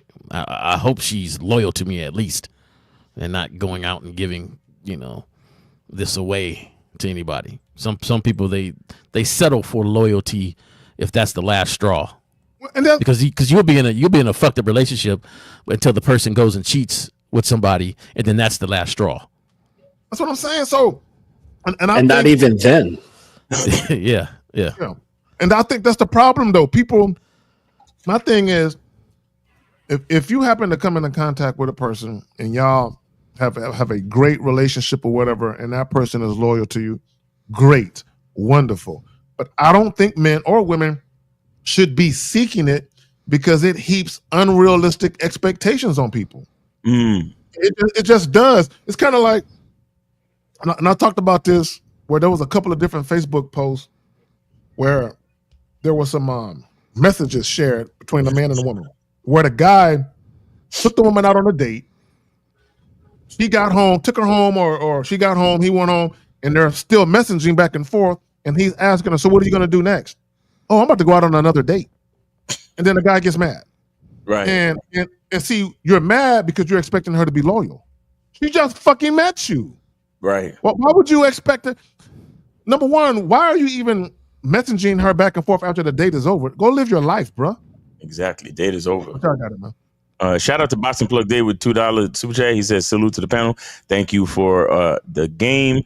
And I'll say this too. You know, No, bro, no. My bad, real quick. My bad, because he's responding to me. No. See, but you're talking about loyalty. You didn't say anything about respect, brother. You just said loyalty. No. Someone can respect you and not be loyal to you. Sir Layman, call in. It's a free call. You have no excuse. But I'll say this: I don't understand how a man would fall for loyalty when he's the one. He's the one conducting the vetting. Like I'm establishing the loyalty. So how can I fall for something that I've established? Well, even the word falling is weird. Just in any context, just think any possible context that you can think of. Yeah. Take it outside of people. Okay, you fall down the stairs. What does that mean? You made a misstep. You made a mistake. There's no positive situation that I can think of where falling was a good thing that happened. Facts. It means that something was broken or something was out of control or something wasn't quite right. Okay, I fell while roller skating. Yeah, because you don't know how to fucking do it. You know what I'm saying? Right. Like I fell on my motorcycle. Yeah, because I didn't take the lessons. Right. Think my glass fell off the table. Yeah, because you bumped it with your fucking arm. Right. Like, I don't see any context, so you don't fall into loyalty, fall into respect. Like I know Steve says that, but he says it because it kind of has that. Yeah, it does. I don't think it means it's no. He doesn't mean it that way. He's just saying it because it's like fall, the fall, whatever. But anyways, any kind of falling just shows there's not alignment. It's not grounded. It's not planned. Something happened out of your control. Right. Like, don't fall. You fell for a joke or fell for a swindler. You know what I mean? Like, there's no positive for fall. And shout out to Danny P. I assume nothing, therefore I expect nothing. And that's the thing. And both men and women, when we go out onto the dating scene, stop expecting shit. Like, just go out there. If the woman isn't moving how you need her to move, dismiss her and just move on to the next chick. Like, stop it. To me, I think people are taking the fun out of dating. Now it's a chore. Now you're looking, because the homie earlier, he said loyalty. But why are you looking for shit? Like, you shouldn't be. And here's the thing. Why are you looking for a girlfriend? Like, why are you looking for a girlfriend? Like, you're looking, real quick, this is, I want people to think about this. You're looking for girlfriend qualities in a random stranger. I don't think people understand that. You're looking for girlfriend qualities in a random stranger. Bro, what has she done for you to even have the thought of loyalty or anything else? But y'all got it, man. Yeah, like seeking and looking is weird too. Like just the concept of seeking and looking is really strange. The only thing that I'm seeking for or desiring is the things that I find in myself. That's all I'm seeking and desiring. If someone chooses to give that to me, right, of their own accord, fine.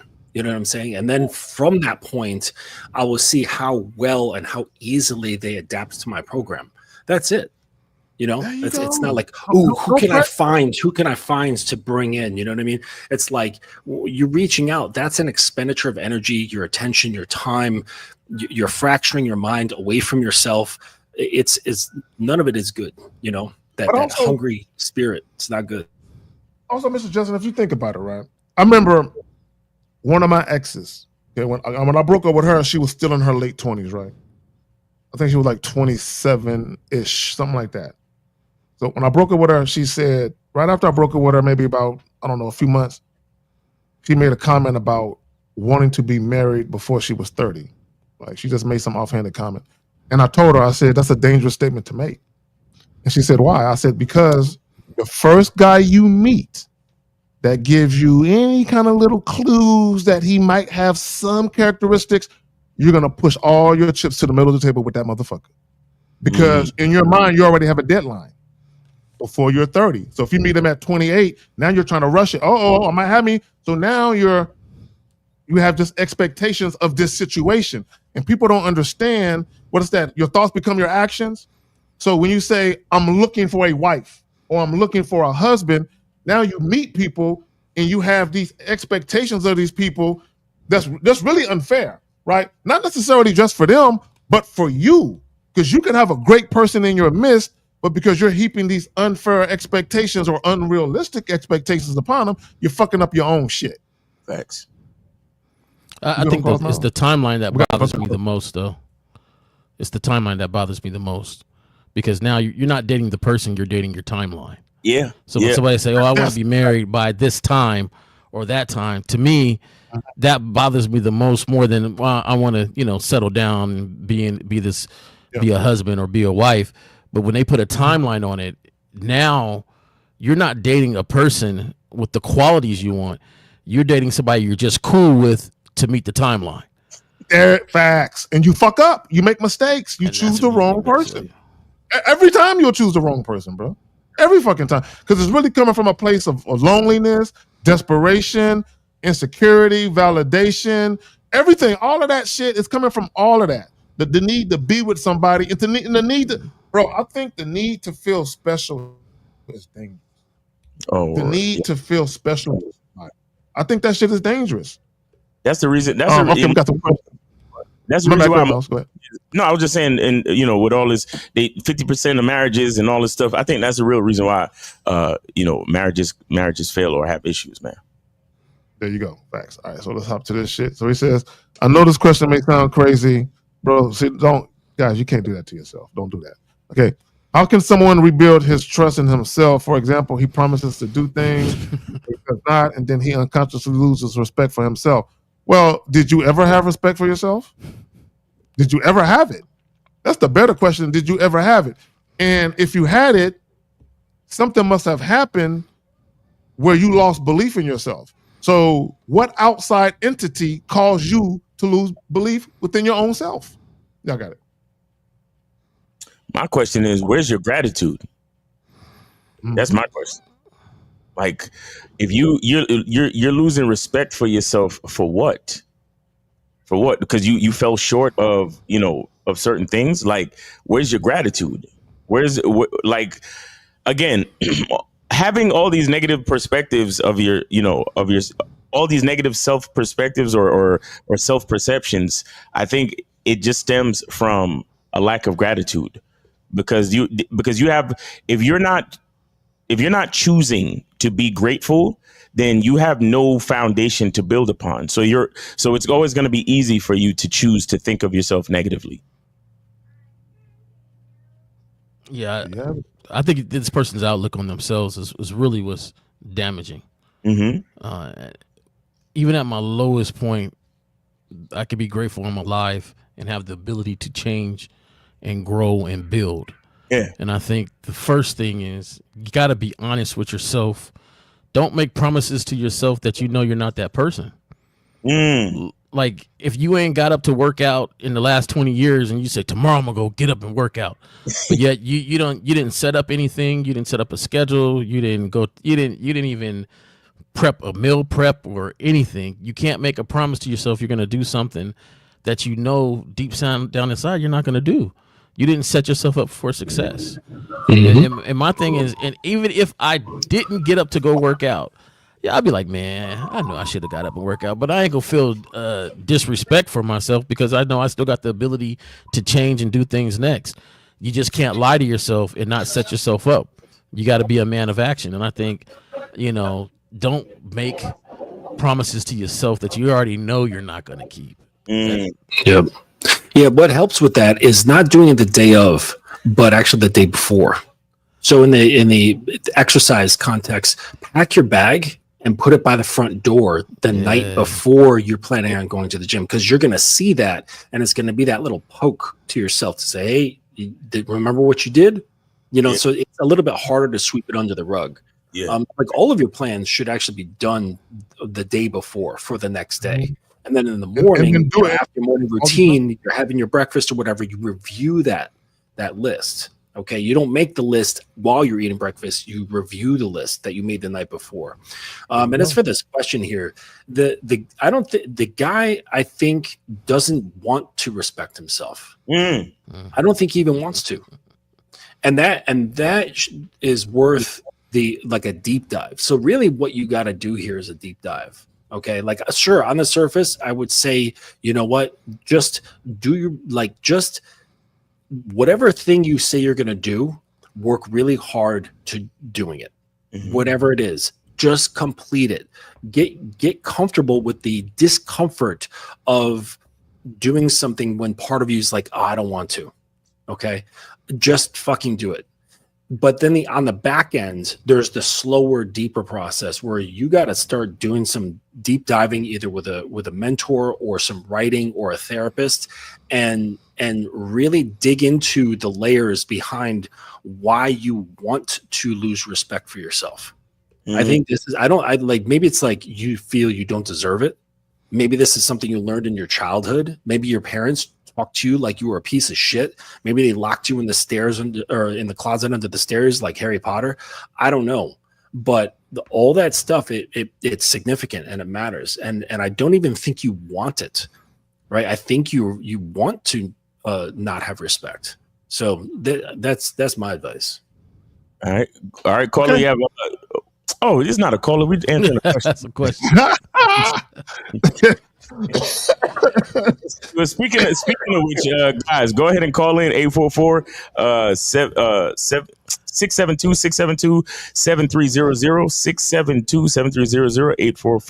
672-7300 Go ahead and call in, guys. We got about 15 minutes left. Go ahead and call in. So if you want to answer that real briefly, Mr. Jensen, he says, heard you talk about the personal constitution. How does one understand oneself deeply first before crafting the Constitution? Well, those are two separate things, because understanding yourself is just an ongoing process. Okay. The Constitution is something that you design. And then, within my school, there is a distinct process into designing your Constitution. And it's just the very basic distilled building blocks or not building blocks, but the very distinct distilled identity for yourself. You kind of in the same way long ago, families used to have a coat of arms, like in Europe and England and so on. And there'd be different symbols, and each symbol meant something very important. And they would put this on flags. So when they had like a little group traveling and they had that, long ass flag, from a distance, they go, oh, there's Miles' family's coming. Right. And so they know what they stand for, what they're about, and all that shit. Like all the symbols mean something. Yeah. And so it's the things really aren't linked. Your Constitution and understanding yourself, because they're two different lanes. And one doesn't, when you form your Constitution, it kind of puts some clarity to your identity, but it's not something that is going to just like wrap everything up nicely in a bow and go, oh yes, I know who I am, because your self-awareness is just an ongoing process. Right. Yeah. Now let me say this. Mr. Justin, don't you provide like a free initial consultation over the phone or something like that? Oh yeah, I do. And and usually what's her name puts those links up, but I don't think she's here today. Yeah, she was in there. But and my point in saying that is, since he's familiar with the Constitution thing, that means he must have listened to you talk about that, which means it stands to reason that he may have heard you talk about the free call, which stands to reason that maybe he should actually call you on the phone and speak about that. Get some real coaching. Get a more detailed response than asking you a question on his live stream. I'm just saying. Okay. Mm-hmm. And that's the thing about being a man. Even when we give you advice on how to deal with women, we're trying to teach you how to be more efficient and proficient at doing this. Yep. Make it make sense. Get the most out of it. Duke of Lux with the Norwegian Chrome 100. A coffee or two, yes, and I'm a coffee drinking motherfucker. I will be doing that. So we got some more questions here. So he says, do you agree? I don't know why y'all even care about this shit. Do you agree most people clowning the cheating CEO are cheating and having affairs as well? Of course. Let me just say this about that. And I don't know if y'all saw that. Okay, so there's a viral clip going around. There's a CEO of whatever company. They were, I don't know if they was in Vegas somewhere, and they were at some type of event, and a cameraman caught him on camera with some chick holding her around the front like that, and it wasn't his wife. And both of them are married to other people. Both of them are married to other people. And this is what I'll say about that. I'm not condoning infidelity or cheating and all of that. In fact, I tell you guys, don't lie to women, don't do that shit. But I will say this about being married or in a relationship. There are unwritten rules to cheating. Okay, and number one is you don't make no goddamn public appearances with the motherfucker you're fucking. If you're gonna be cheating, you should just be fucking. Like, what are we doing? Like going out on dates and shit, going to shows together, and both of y'all got significant others at home. How dumb are you? You deserve to get caught. I hope his wife take him for everything. I hope all they shit get fucked up. You know what I'm saying? Not because they cheated, but because they were dumb enough to be somewhere in public and caught on camera. But y'all got it. I ain't got no comment. I don't know people. I don't know what their relationships are like at the house. I never understood. You know, it baffles me how many times people chime in on other people's situations when it comes to this and not knowing the people. But I'm with you, Zach. If you out in public where cameras are around, then you pretty much an idiot for that. And especially, it's not like he worked at Walmart and he pushes carts and shit and put them together and make bigger lines of carts. That's not his job. You're a CEO of a company, bruh. People, like, come on, man. It's like celebrities and shit. It's like, how dumb I never understood that either. A lot of these celebrities, instead of just cheating, they get into full-fledged relationships with motherfuckers they cheat with. It's like, I never understood that shit either. Like, people just got it all backward and shit. Like, goddamn. All right, so let's hop to the next question. Hold on real quick. So he says, how can you be loyal but not loyal sexually? You see what I'm saying? I'm confused, by the way. Y'all doing an awesome job. You see what I'm saying? Let's peep his question. How can you be loyal but not loyal sexually? This is why we're doing this motherfucker. So is he saying being loyal to, say, like, let's say he has a girlfriend and he's loyal to her, but he's saying that he's not loyal to her sexually. So he keeps his girl, he's loyal to her, but then goes out. No. What he's saying is, if someone isn't loyal to you sexually, then how are they loyal to you at all? That's what he's trying to say. Which, yeah, that's putting pussy on a pedestal again. Pussy worship, pussy addiction, pussy loyalty, pussy. It's like, if you guys could fucking mainline, strap up your arm with that elastic band and fucking do the double tap on there, you'd inject pussy all day long. You'd be in a pussy coma if they could bottle this shit up and inject it. You guys are fucking pathetic when it comes to pussy. Bruh. That's what I'm saying. It kind of reminded me of... and this is the problem, guys. This is how you know, real quick, let me say this. Yeah. This is how you know most guys don't really care about the treatment they get from women. They're more concerned with her not fucking nobody else. Right. Remember that? Was it Eartha Kitt in Boomerang, or was it No, it wasn't Eartha Kitt. It was Grace Jones. That's what that reminded me of, that part. Need to get that soundbite on that over and over and over again. I think this came up in the questions of when the guy was asking about teaching loyalty and his version of what loyalty meant compared to others as far as hers. And I think that, if your girlfriend did everything you ever wanted her to do, and then she went and got something on the side and you never knew about it, would you consider her loyal or not loyal? Like if she handled business, if breakfast was done, food was, whatever you asked her to do, she did. Would that be loyal to you, or is it only just the fact that she keeps this tiny little box just for you? And I think, that all depends on your version of what that loyalty means to you. For some people, that doesn't mean anything. Right. That tiny little box don't mean nothing. But as soon as you not do what I asked you to do, then we have some issues.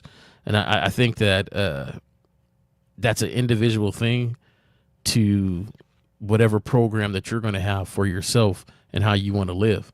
Right. And I don't think anybody else can answer that for you.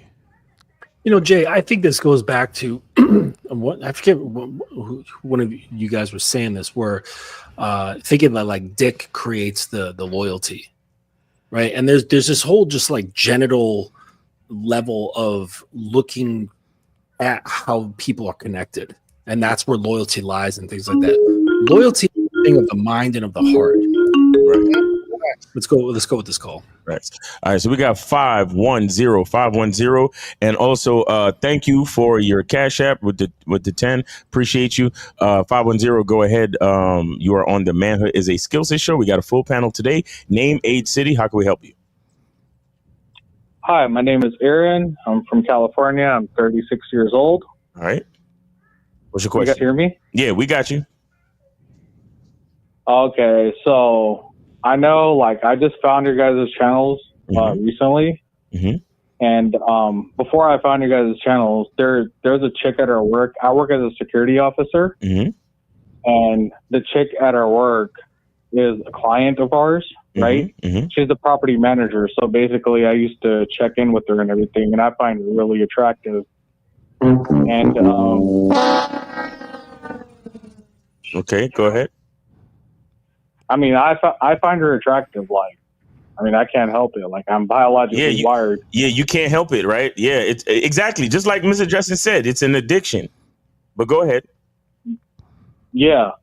So, I go into work. I check in with her. I make like little small talks to her, and then sometimes like she'll be like.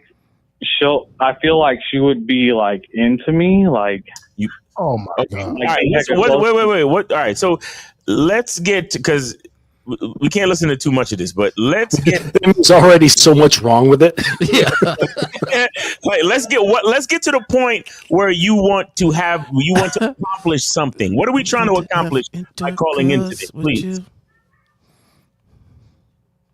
Oh, I know. Like I said, I just find your guys' stuff now. Before this, I didn't know any better. Like, so, are you wondering how to bag her, or are you wondering how to handle the situation from here? Yeah, your question is. Go ahead.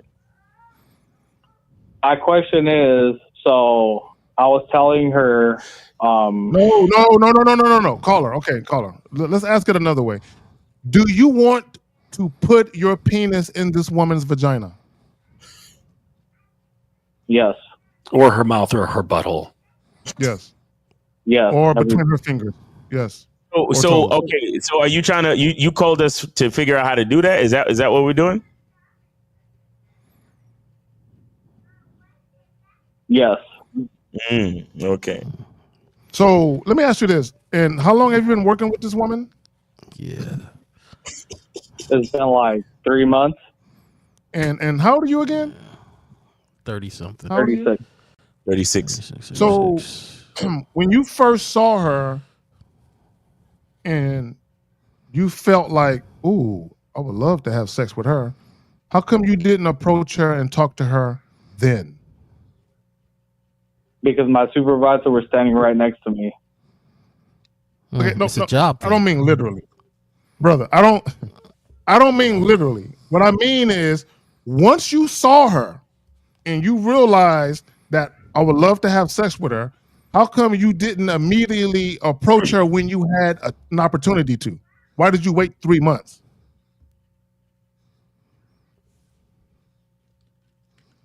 Because we're in the office and there's other people around us.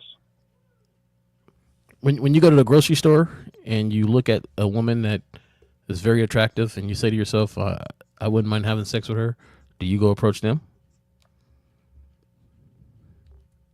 No, I haven't done that yet because I just found your guys' channel recently. Oh, you don't approach women at all? Oh, wait. Let's back up. Hold on. Caller, I have to understand this, please. Do you actually, or have you actually rather, approached women and hit on them, flirted with them, tried to make something happen? No. I haven't. Have you ever had sex before? I'm not trying to make fun of you. I need to know the answer to that. Yes. You have. Okay. Did you pay for it? No. Okay. Was it a girlfriend or was it a casual sex encounter? Both. Both? Explain. Okay, so I've had 5 girlfriends, and then the random sexual encounter I've had, it was a random, was the lucky ones you guys talk about. It was a lucky one, the one night stand. I don't call no woman lucky. I mean, I don't refer to me. No, having sex is not lucky. No. Now the woman is lucky to have sex with me, but I'm not lucky to have sex with her. Hell no. No. That's not what I'm saying. You know how you guys say sometimes it's a chance encounter? Oh, you just luck up into some pussy. You just tripped over the welcome mat. It was happenstance pussy. Yeah. Macking on accident. Okay. All right. Right. Okay, cool. So It wasn't you, it was her rabbit. So the girlfriends that you had, you said you have 5 girlfriends. How long on average? I don't need to know the exact time for each one. On average, how long did you wait until sex happened when you first? So from the first time you met these girlfriends up until the first time sex actually happened, how much time surpassed or lapsed? On average. You're talking about on average? Yeah, like a couple of weeks, a month, on average. Damn, I didn't do that math in my head. Okay. Let me ask you another question. Don't worry. How many times did you see the woman physically before you finally fucked her? That's a better question. 2 times. 2 times. On average, 2 times. And you did a date both times, right? 2 times, yes. And did you do a date every single time? Coffee date. That's it. No, I'm asking you, did you do a date every time up until the time you had sex? That's what I'm asking. For a girlfriend and casual? Bro, the 5 girlfriends you had prior to having sex with them, did you do a date every single time you saw them? Is what I'm asking you. No. Okay. Guys, y'all take it from here. There's more I want to say, but we got a little bit more time left. I think I know you're kind of confused that we're asking questions about this, but this is kind of to judge kind of where you're at when it comes to your interaction with, ladies and stuff. I'm a kind of cut to it and hand it to the other guys, but do you know the number 1 lane on the freeway is the fastest lane, right? Everybody, you count from the inside out. So the number 1 lane is the one closest to in the inside, and 1, 2, 3, 4, and so forth. You're asking for a fast lane thing when you're just hopping on the freeway, right? So that this thing you're asking for, there's so much stuff you got to navigate that I don't think this is something you should navigate. Right? You are. What about the chick at work? Yeah, the chick at work, and only because the W word, right? Work. Okay, your money, your living is working, and that's at work. So if you mess that up, you potentially could mess up how you earn your money. You could mess up your job. You could mess up a lot of things. And sometimes guys don't realize they're not staring at you. You've been staring at them, so they're staring at you, wondering if you're staring at them. You understand that? And so sometimes they're like, yo, I'm looking, like he's always looking at me. And so now they're checking to make sure, like, is he looking at me again? So you got to understand that what you have here is something that is on the number 1 lane. I don't think it's impossible. I just don't think you're ready for it by the questions that Zag asked you and how you answered. That this is not your speed. This is not your speed. I would approach.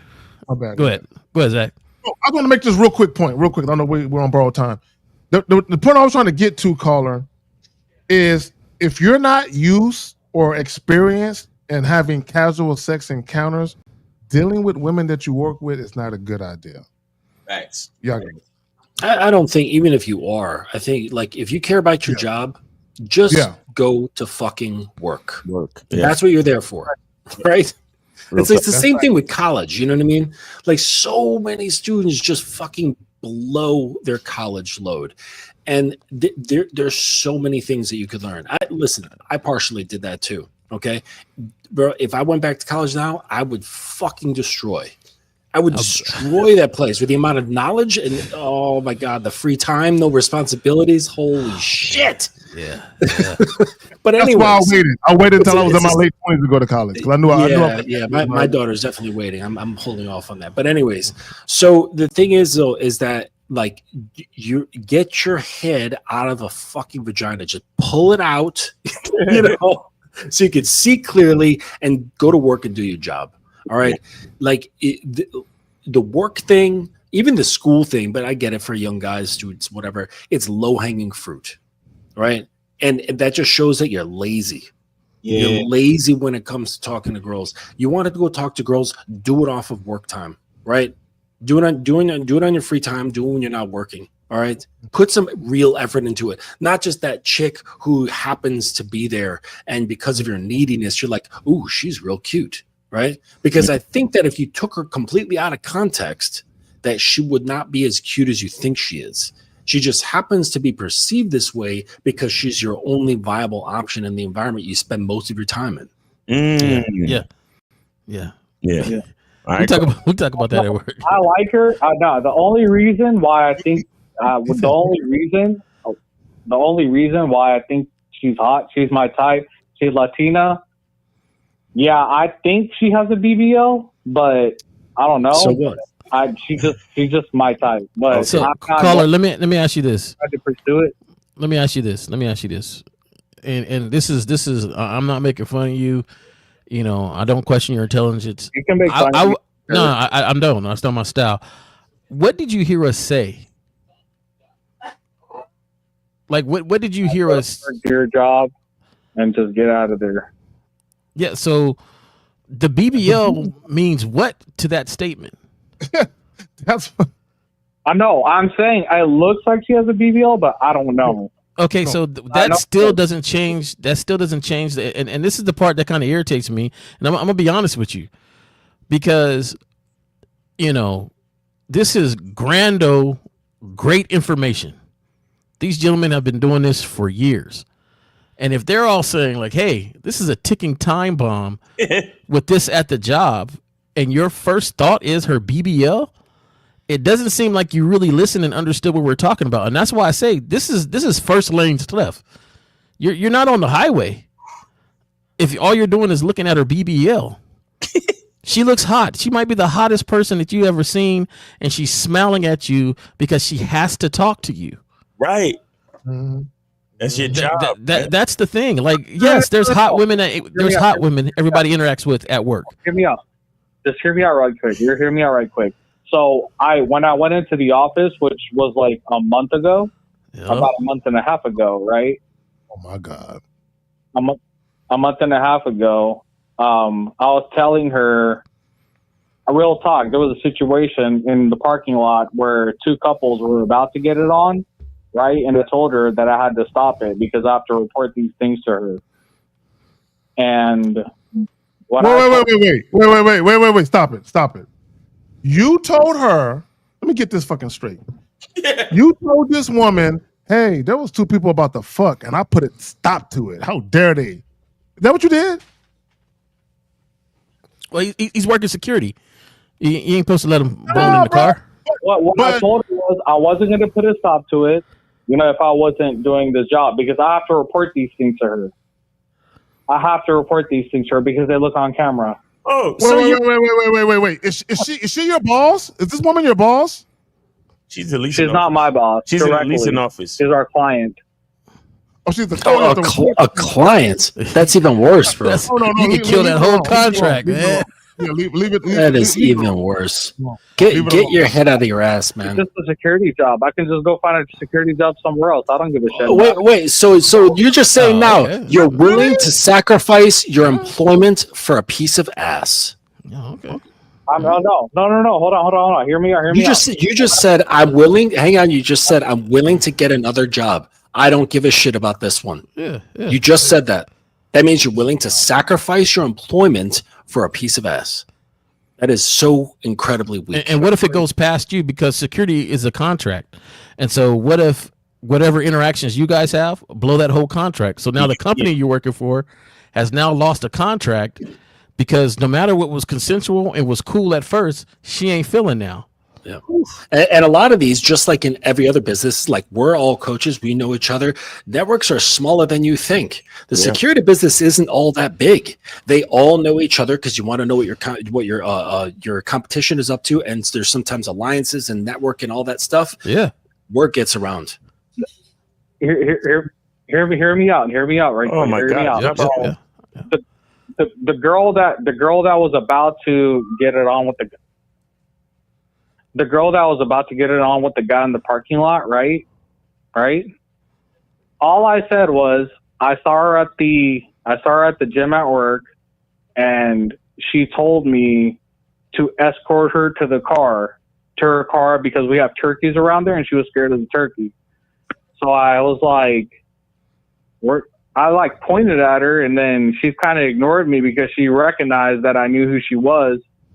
And then I escorted her to her car. She's like, I'm scared of the turkey. I'm like, well, it's mating season. And I told this thing to my boss, the boss at work. And then she felt some type of way. And I was like, yeah, she was kind of cute too. And then the boss was like, oh, okay. You don't have to check in with me all the time now. I felt like she got a little mad. Oh my God. Call her. None of this is relevant. You know what? Forget it. Go after the girl. Go after her hard. Do not let off the throttle. Crack that shit wide open. Don't even forget you even made this call to us. Okay, just completely forget it and just whack that throttle open. Just go for it, dude. His contract is done. Create this whole fantasy in your head that now she's jealous. Did you mention another woman? Yeah, he's fucked. He's fucked. But caller, listen, we gotta go, man. Thanks for your call. We gotta go. All right. I'll join you another 10, so I'll call back again. Okay, all right. Call back tomorrow. Real game, no theory. Yeah. Call back tomorrow. Real game, no theory. All right. No. I don't mess with Steve. I'm good. Okay. All right. Well, yeah. hey, you about to kill your whole contract because Steve would call you a bitch. Yeah. Facts. But guys, are we good and ready to get out of here? Because I gotta. Yeah, let's just. Real quick. Thank y'all for coming through, Mr. Justin. Yep. Miles Cunningham, Jay Roman, it's your boy Jag. What is Real Loyalty in Relationships? I hope you have enjoyed the show. Like, share, and subscribe. Real Game No Theory tomorrow, 12 o'clock, noon Eastern. Peace.